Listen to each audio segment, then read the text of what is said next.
Thank you. We're going to do questions and contributions from the floor, and we may have time for the speakers to come back at the end. We may not. But we're going to have to be quick. But first, Peter from Biofuel Watch, quickly. Thank you. I'm very grateful for being given 3 minutes to address bioenergy at this conference. Yesterday I was at the launch in Parliament of the 8th campaign, and I don't want to disparage Oxfam or ActionAid, but compared to this it was like a Mooney wedding. They were saying, we're going to show those people in government what we can do, and I don't think they're capable of doing very much. I will return to that. But following on from Kevin Anderson's reference to biofuels earlier this morning as a renewable energy source, I feel it's imperative to just outline a few of the issues relating to biofuels in general. You should be aware of the problems with transport biofuels. And the problems with transport biofuels have been apparent since 2007, and they can be amplified in the instance of a new initiative that's happening across Europe, across the UK and across the world, which is biomass incineration for energy generation. And this requires volumes that, compared with transport biofuels, it's in multiples. It's horrendous, the impacts on the environment that this is going to have. But as I say, we know from transport biofuels that the life, if you take into account the full life cycle of from field to exhaust pipe, they equal and in some cases exceed the emissions, overall emissions of fossil fuels.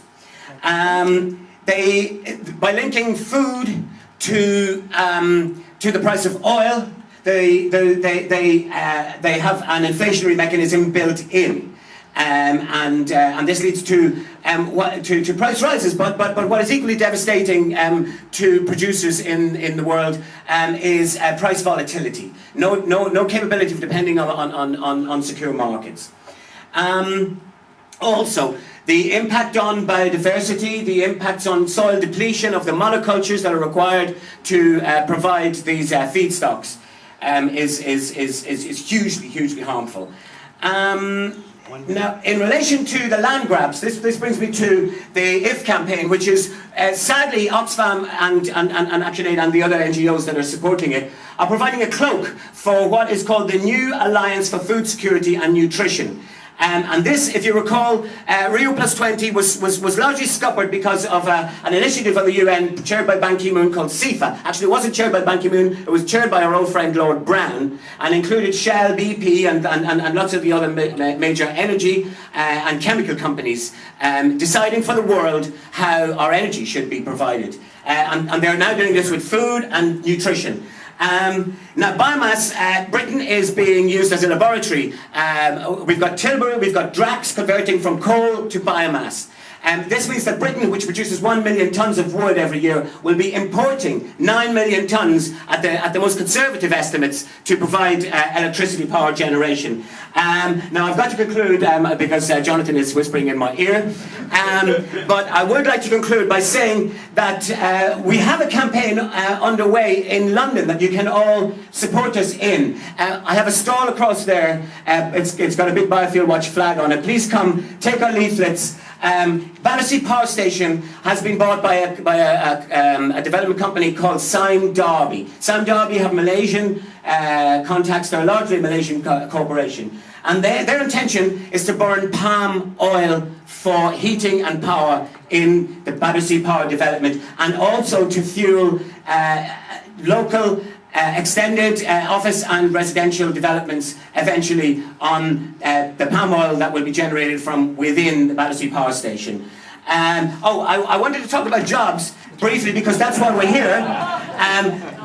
The Wood Panel Association and the Wood Salvage Association, you may have seen the full page ads that No Board have put into the Guardian decrying the use of biomass because it costs the wood industry. It's devastating the wood salvage industry. 12 companies went out of business in 2012. There's 3 power plants that are going to burn straw in East Anglia. And the Renewable Energy Agency and the government are claiming that this will provide 120 jobs, 40 jobs per power station. Burning straw, the straw that will be used, the volumes, again, this is about mass volumes of incineration. that could cost 10,000 jobs in East Anglia in the pig industry. The jobs equations are utterly imbalanced. Also, Atlanta, let me just say in Atlanta, the dockers are striking. They're taking industrial action, and they will be striking probably to stop American trees being sent to Britain to burn in our power stations. Please come to the stall and take our recess about privacy. Thank you. Who wants to ask questions, say something? Answer?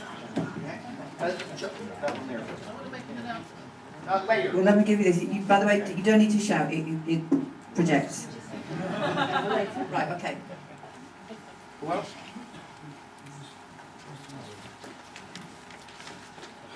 Hi there, my name's Ollie, I'm from a group called Shift the Debt, They Owe Us. I'm just going to give a little plug to something for 1 minute.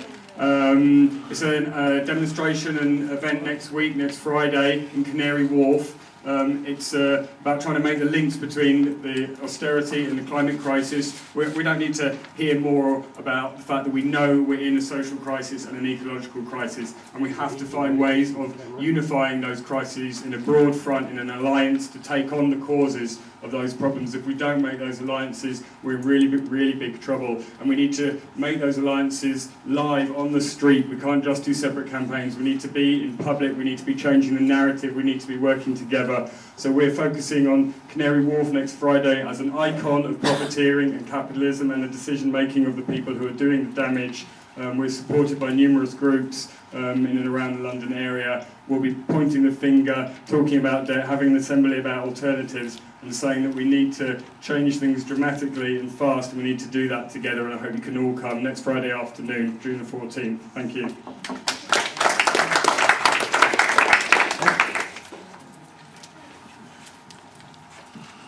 Hi, I'm Chris Keane from Norwich. I'm organising a zero carbon carnival in Norwich on August 26th, the bank holiday Monday. The idea being that we just kind of start off this thing in Norwich, which is symbolic because Norwich is the home of the University of East Anglia, which is the source of the ClimateGate scandal, where they took an email out of context and used it to discredit the climate scientists. So the plan is to start it off in Norwich and get it expanding all through the world all the time. But the idea would be to bring in everybody who will gain from a zero carbon Britain, a zero carbon world. So what sort of jobs, what sort of organisations can anyone suggest might want to be involved? Yeah. What I'm going to do, because we are behind, is I'm going to take one more person, then I'm going to ask each of the people on the panel who spoke to speak for 30 seconds, say one thing that you think is the most important thing, okay? Thanks. We've heard a lot about the creation of green jobs.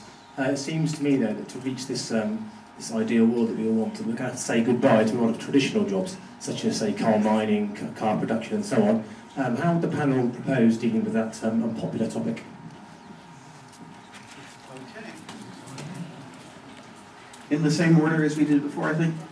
I think, and answer the final point, the way to win the argument of how we get rid of all the jobs that we've currently got is to have a just transition. That's why we argue within the 1 million climate jobs that we set up a national climate agency in the same way that we've got a national health service, and that looks after every single worker who loses their job as a result of a shift in technology and a shift in the way that we do things. We retrain them, we make sure that people don't have to fear their jobs being lost. And if we can do that, I'm sure we can win trade unions over to do what we need to do to make sure that the next generation can enjoy this planet in the same way we've done. Just following on from that, I mean, that's been the key discussion in Norway as well. And the reason why we began with the book saying 100,000 climate jobs and green jobs, and then the next book is scale down the oil industry, is because to seek as much support as possible, we begin with what we demand, and we also say that nobody should lose their job in the just transition that Manuel is talking about. But I think it's important to do both, and it's always a balancing act to do both. I think that for a trade union-led campaign, it's very important to focus also on the really important jobs that will cut emissions fast enough. and then say that the competence that you use, say in Norway for the oil platforms, can also use to be erect wind turbines off sea and so on and so forth. But to have the positive message as the beginning and then supplement it with the necessary transition perspectives. Okay, that's it. Laura, you're next. I just want to say it's really exciting to hear about all of the great work that's happening in the UK and in other parts of the world, and I think it's clear that our collective capacity to control and direct the energy system is pretty small at this point, but our prospects are tied to the prospects of trade unions and social movements and the political left in general growing more powerful in the years to come, and I think we can do it, and I think we need to build a trade union community on energy democracy, and I hope I'll be hearing from you all more about your eagerness to participate in it.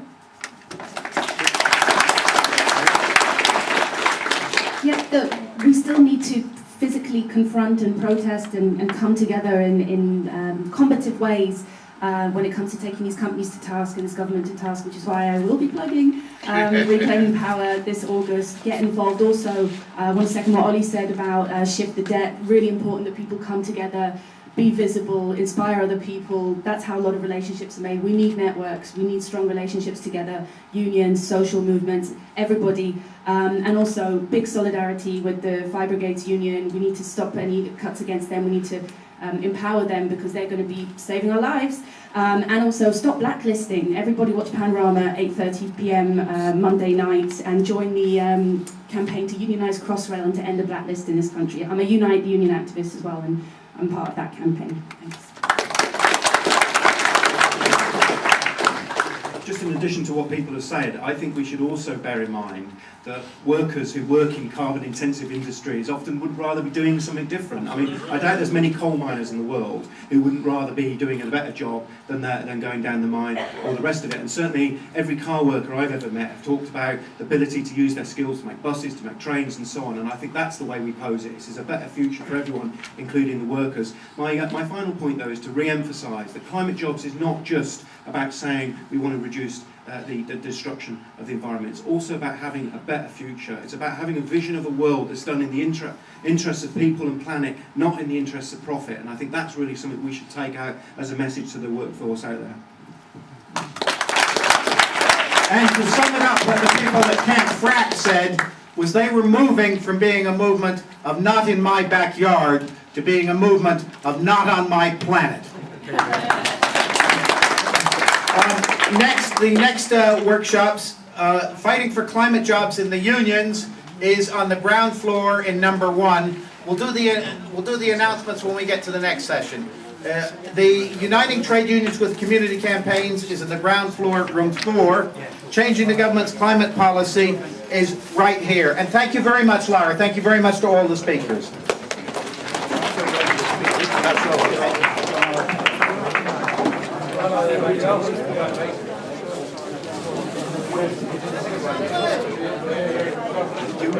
What? Do it?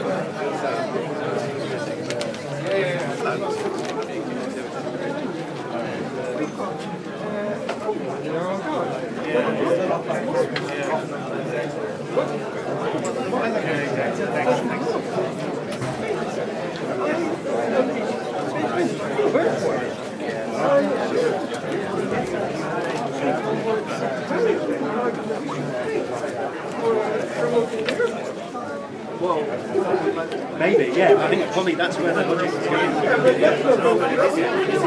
Trade unions for people and planet. That was a slogan. Oh, do you? 2 o'clock, That woman on the video link, she was from that American group I was telling. Do you remember I gave you a leaflet? I think you did, but I it's a bloody good thing. Did contrast a little bit with the guy earlier on this morning who from the back of the hall was losing a bit of patience. He said, I thought we were here to talk about jobs. Yeah, well, he was bollocks. He's stupid, you know. But can't say the link. That means that the trade union's got work to do, you know, internally. I mean, I like... Who's the guy with the peak cap? Martin Empson. Martin Empson. Is that him? Yeah, campaign for climate change. He looks like he talks sense, yes. Oh, you'd be glad to hear that. Hello, those of you who are staying for the workshop in here, would you like to come a bit closer, because it is a workshop and not a plenary, so it would feel a bit nicer if everyone was a bit closer together.